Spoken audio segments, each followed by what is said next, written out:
John Kerry meetings with Iran and Michael Flynn talks with Russian officials, two different treatments.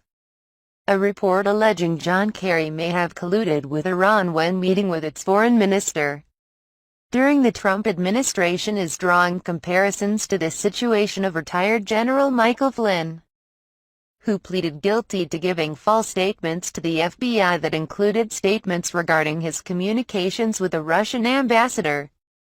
Retired General Jack Keane, chairman of the Institute for the Study of War, told Fox News that the two instances deal with different issues, but he can see why some would draw a correlation in terms of what Secretary Kerry was doing and other members of the Biden administration.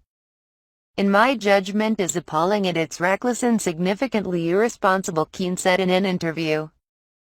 "While we're not used to his previous government officials actually colluding and talking to our enemies, and I emphasize enemy because that is who Iran really is. In the past 40 years, there is no nation-state that has killed more Americans than Iran," he said. Keane said there is a considerable difference between Flynn's and Kerry's situations, adding that General Flynn, as the incoming National Security Advisor, certainly talking to the Russian ambassador is part of his responsibility, which is normal protocol. Biden administration officials, including John Kerry and Robert Malley, had meetings with Iranian Foreign Minister Javad Zarif during the Trump administration that were orchestrated to undermine President Biden's predecessor, a recent report from the Washington Times claims. Kerry has been open about the fact that he met with Zarif at least twice during the Trump administration, prompting Trump to say he should be prosecuted under the Logan Act because of the meetings. The Logan Act bars private citizens from engaging with foreign nations in unauthorized talks that undermine U.S. foreign policy. Zarif held meetings with Obama administration veterans who could return to power to devise a political strategy to undermine the Trump administration and usher in softer diplomacy between the U.S. and Iran, according to an unnamed former senior U.S. official cited by the Washington Times. Kerry is now Biden's climate envoy, and Malley, who was part of creating the Joint Comprehensive Plan of Action (JCPOA) regarding Iran's nuclear capabilities, is Biden's Iran envoy. Judge dismissed the criminal case against Flynn in December.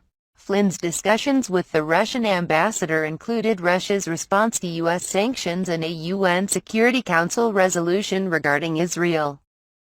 Flynn also admitted to filing paperwork under the Foreign Agents Registration Act that contained misrepresentations regarding business with Turkey. His sentencing was delayed due to his cooperation with prosecutors. In 2019, Flynn began to claim innocence in the case, citing alleged FBI misconduct.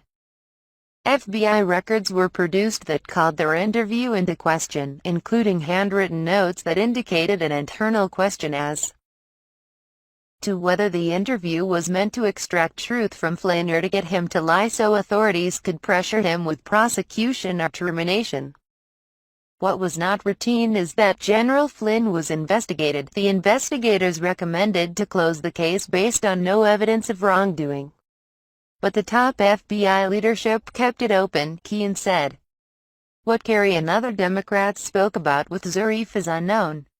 However, the Washington Times reported that while former President Donald Trump's attempts to set up a back channel with Iranian officials meant to diffuse tensions fizzled, Democrats like Malley were meeting with Zarif. We don't know exactly why he rejected it, but we can speculate that Malley, who's now a part of the Biden team, was possibly telling Zarif that he should wait out the Trump administration and get a better deal, Keane said.